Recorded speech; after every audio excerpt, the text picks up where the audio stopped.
तो फट गई। चलो शुरू करते हैं। मैं आपका दोस्त धीरज, मैं हमेशा आपके साथ रहूँगा।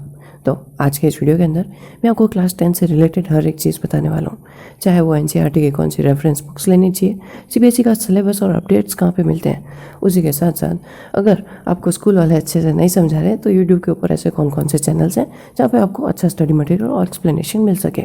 उसी के साथ भाई क्लास 10 के अंदर क्या क्या मिस्टेक्स नहीं करनी है, क्या आपको शेड्यूल फॉलो करना है, कितने घंटे पढ़ना है, क्या ज़रूरी है क्या नहीं, हर एक चीज़ यार, हर एक चीज़ मैं इस वीडियो के अंदर बताने वाला हूँ।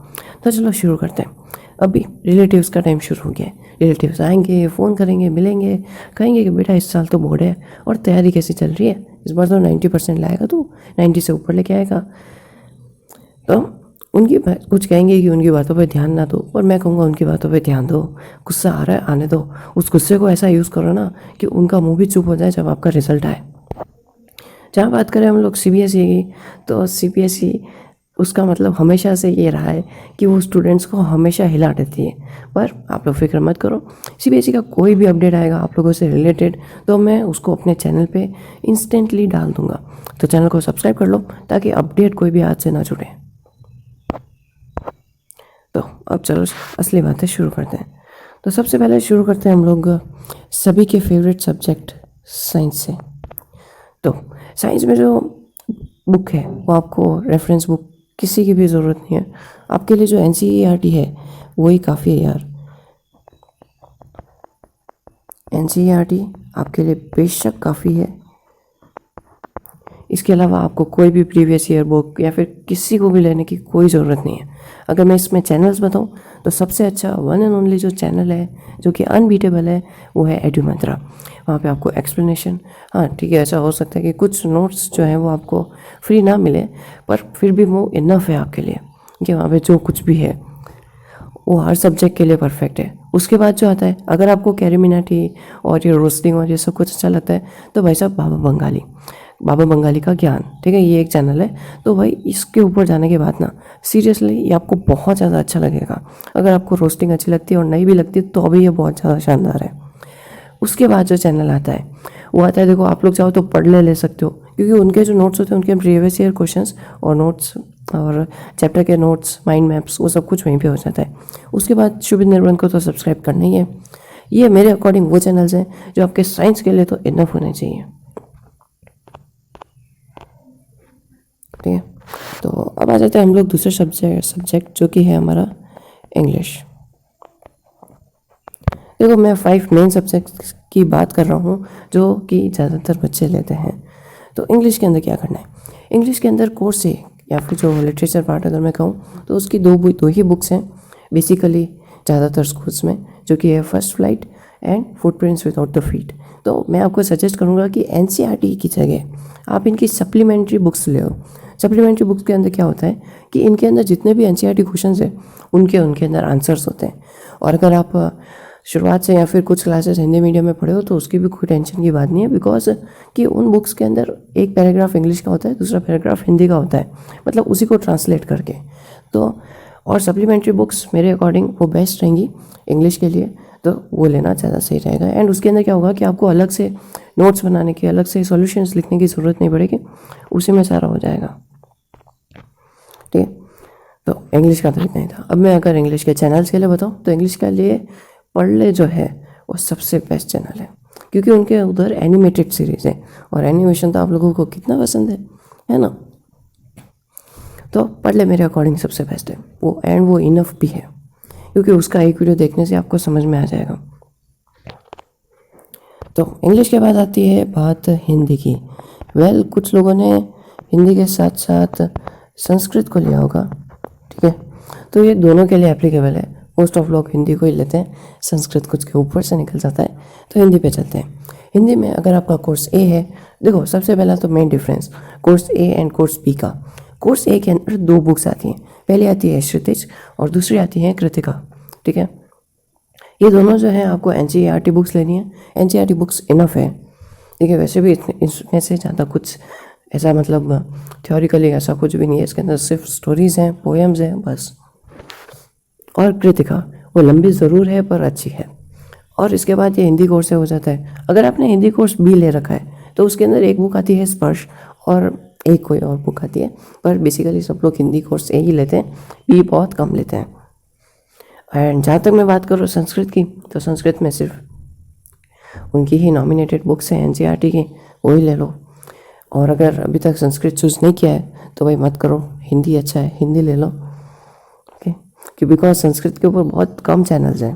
हिंदी के लिए भी मैं पढ़ले को ही सजेस्ट करूँगा, और एडू मंत्रा के शुभम सर को बेस्ट। और संस्कृत हो सके तो ना ही लो।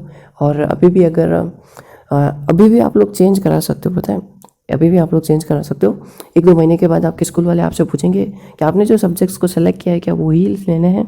तो अगर उसमें आपने गलती से संस्कृत को ले लिया है तो भाई प्लीज़ हिंदी को कर लो, ठीक है, अच्छा रहेगा।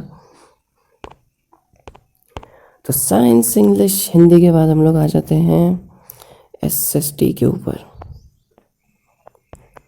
ठीक है। तो देखो एसएसटी का बात कुछ ऐसा है कि इसके अंदर हिस्ट्री, ज्योग्राफी, पॉलिटिकल साइंस और आता है हमारा डेमोक्रेटिक पॉलिटिक्स। ये जो चारों बुक्स हैं, ये चारों एनसीईआरटी आपको लेनी है और कंपलसरी है। एंड ये लो, ये सारी इनफ है। इसके लिए बेस्ट चैनल्स रहेंगे एडू मंत्रा के शुभम सर, उसके बाद आएगा बाबा बंगाली, उसके बाद आएगा पढ़ ले। एंड ये तीनों चैनल्स बहुत अच्छे हैं। शुभित निर्वन की अगर मैं बात करूं तो वो अभी उनकी लाइफ में बिजी है, एंड उनसे वो बेसिकली ज़्यादातर जो है वो नोट्स ही अपलोड करते हैं, वो एक्सप्लेनेशन नहीं दे पाते। तो उनके चैनल पे आपको नोट्स ही मिलेंगे, ठीक है। एंड हाँ, इसमें किसी भी रेफरेंस बुक या फिर किसी भी प्रीवियस ईयर क्वेश्चंस की ज़रूरत नहीं है, बिकॉज मेरे चैनल के ऊपर भाई साहब 1000 से भी ज़्यादा प्रीवियस ईयर क्वेश्चंस मैंने बिल्कुल फ्री प्रोवाइड कर रखे। तो इसीलिए तो कह रहा हूँ यार, सब्सक्राइब कर दो। मेरे चैनल पर भी बहुत सारी एक्सप्लेनेशंस है।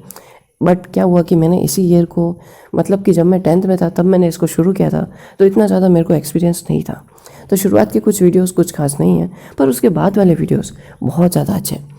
वो आपकी सच में बहुत ज़्यादा हेल्प करेंगे, ठीक है। जो नई नई प्लेलिस्ट बनी है, जो ऊपर वाली प्लेलिस्ट है, उनको जाओ, देखो, ऑब्जर्व करो। आपको मैं बता रहा हूँ वो सीरियसली आपकी हेल्प करेंगे। तो अब आ जाते हैं हम लोग हमारे आखिरी सब्जेक्ट और सबका प्यारा दुश्मन मैथ्स के ऊपर।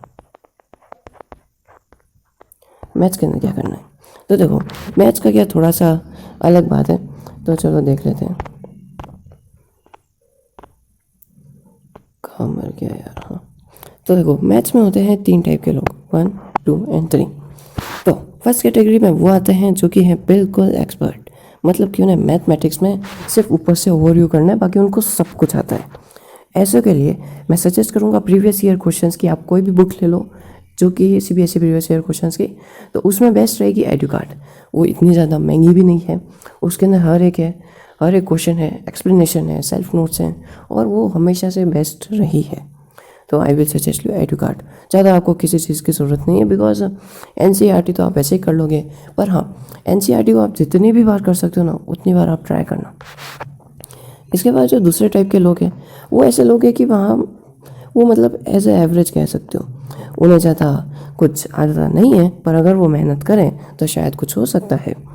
तो उनके लिए मैं सजेस्ट करूँगा कि सबसे पहले तो आप एनसीईआरटी को जितना भी सॉल्व कर सकते हो उतना कर दो, जितनी बार कर सकते हो, कोई लिमिट नहीं है। 5 बार कर सकते हो 5 बार करो, 6 बार कर सकते हो 6 बार करो। मैंने खुद एनसीईआरटी को 6 बार पूरी तरीके से कंप्लीट कर रखा है, तो इसमें कोई बड़ी बात नहीं है। तो जाओ और कंप्लीट करो, और एनसीईआरटी को 6 या 7, 8, 9, 10 जितनी भी बार आप मैक्सिमम बार कंप्लीट कर सकते हो।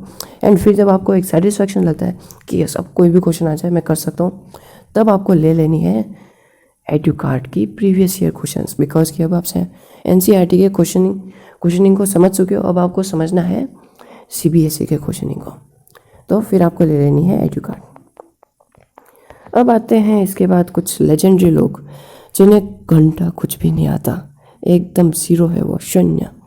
तो उनके लिए क्या करना है, देखो ऐसा मैं भी था, ठीक है, मैं भी था क्या, मैं भी हूँ, कि आप कभी भी सबसे पहली चीज़ तो क्या नहीं करना है, तो वो ये है आर.डी. शर्मा, आर.एस. भाई साहब, ये भूल के भी मत लेके आ जाना। सबसे पहले तो आपका ट्रैक रिकॉर्ड देखो 7th क्लास से 7th, 8th, 9th, 9th तक। इसमें अगर आपके मैथ्स के मार्क्स में इंक्रीजमेंट है तो अच्छी बात है, तो आप कुछ कर सकते हो। और अगर बिल्कुल इंक्रीजमेंट नहीं है, वही एक कांस्टेंट नंबर चल रहा है, तो देखो, ज़्यादा मेहनत करने का कोई मतलब नहीं है, इनके ऊपर आप सिर्फ आपके पैसे बिगाड़ोगे और प्रीवियस ईयर क्वेश्चंस लेने का भी कोई सेंस नहीं बनता है। इसलिए जो ओनली एंड ओनली चीज़ है वो है भाई एनसीईआरटी। बस ये आपके लिए काफ़ी है, इसको जितनी बार कर सकते हो उतनी बार कर दो, इसके अलावा आपको कोई और नहीं बचा सकता। मैं देखो डीमोटिवेट नहीं कर रहा, मैं आपको सच बता रहा हूँ कि जो सच है वो सच है। तो पांचों सब्जेक्ट्स के हो जाने के बाद एक बार फिर से रीचेक कर लेते हैं। Science, English, Hindi, SST and maths, पांचों सब्जेक्ट्स। तो इसके बाद आ जाते हैं हम लोग शेड्यूल के ऊपर। तो शेड्यूल कुछ ऐसा है, 10th की क्लासेस अभी अभी शुरू हुई है, आप लोगों को सारा का सारा सिलेबस कंप्लीट करना है। तो जो है अभी गेड़िया घिसने से कोई मतलब नहीं है, ठीक है। हाँ ठीक है, बेसिक्स अच्छे स्ट्रॉन्ग करो, पर अभी जो बताएंगे ना अभी सिर्फ टाइम पास चलने वाला है। पर अगर मैं आपको सच बताऊँ तो आगे जाने के कुछ महीने बाद, यानी कि 1-2 महीने बाद जो है, तो कुछ स्कूल जो है एंड के 4-5 महीने पहले जो है फुल स्पीड से उनकी गाड़ी भगाने वाले हैं। पूरा सलेबस वो उसके अंदर कंप्लीट कर देंगे, रिवीजन भी 3 से 4 बार करा देंगे। उस वक्त आपकी कंडीशन बहुत ज़्यादा ख़राब होगी। तो उससे अच्छा ये है कि अभी हो सके अभी के 2-3 महीने में आपका सिलेबस आप पूरी तरीके से कंप्लीट कर लो, जितना जितना हो सकता है उतना। मैं नहीं कह रहा कि पूरा कंप्लीट कर लो, रिवीजन कर लो, नहीं, जितना हो सकता है उतना कर लो। कितने घंटे पढ़ना है, घंटे से कोई फ़र्क नहीं पड़ता। फ़र्क पड़ता है कि आप कितना पढ़ते हो, आप कितने चैप्टर्स कंप्लीट करते हो। एक दिन में आप 4 चैप्टर भी कंप्लीट कर सकते हो, 5 भी कर सकते हो, 1 भी कर सकते हो। तो आपके चैप्टर कंप्लीट करने पे डिपेंड करता है, ना कि कितने घंटे पढ़ने पे, ठीक है। और इसके बाद जो मिस्टेक्स आती हैं वो ये है कि अगर आपको कोई भी गेमिंग चैनल या फिर किसी भी टाइप का कोई यूट्यूब चैनल बनाना है या फिर कोई सोशल अकाउंट है तो उसको उड़ा दो, डिलीट कर दो, क्योंकि ये सारे डिस्ट्रैक्शन है, उसके अलावा कुछ भी नहीं है। एंड जहाँ बात जो दूसरी आती है, जो सबसे ज़्यादा मेन डिस्ट्रैक्शन है वो है मनी अर्निंग का। इस टाइम पे आपको बहुत सारी मनी अर्निंग की एड्स मिलेंगी, बिकॉज कि जब आप लोग इंटरनेट को स्क्रॉल करोगे नोट्स के लिए, क्वेश्चंस के लिए, तो आपको बहुत सारी ऐसी ऐड मिलेगी कि इन्वेस्ट करो, 10 रुपये इन्वेस्ट करो, 1000 रुपये तक लेके जाओ, गेम खेलो और पैसे कमाओ। बट देखो वो सारी चीज़ें फेक हैं। बिना एजुकेशन एंड हार्डवर्क के, स्मार्ट वर्क के आप कभी भी पैसे नहीं कमा सकते। मैं खुद ट्राई कर चुका हूँ, मैं हर एक चीज़ ट्राई कर चुका हूँ, चाहे वो डेटा एंट्री से लेके फ्रीलांसिंग हो, आप कुछ भी नहीं कर सकते। वो सिर्फ फ्रॉड होते हैं और कुछ भी नहीं। तो उनके डिस्ट्रैक्शन में बिल्कुल भी मत पड़ना, मैं ये आपको स्ट्रिक्टली सजेस्ट कर रहा हूँ, ठीक है। उसके बाद मैंने चैनल्स को बता दिया है, एक बार और कंक्लूजन दे देता हूँ। एडू मंत्रा, बाबा बंगाली का ज्ञान, ठीक है। शुभम सर का अलग से चैनल है, बट वो उसके ऊपर क्या ही डालते हैं मुझे अभी तक पता नहीं चला। उसके बाद जो आता है वो आता है पढ़ ले एंड शुभित निर्मल भैया के, वहाँ पे सिर्फ नोट्स मिलेंगे आपको और एक्सप्लेनेशन बहुत पुरानी मिलेगी उनकी, तो उस पर शायद मज़ा ना आए। बाकी जो मेरा चैनल है उसके ऊपर आपको हर एक चीज़ मिल रही है, जाओ देखो, पढ़ लो और मज़ा करो।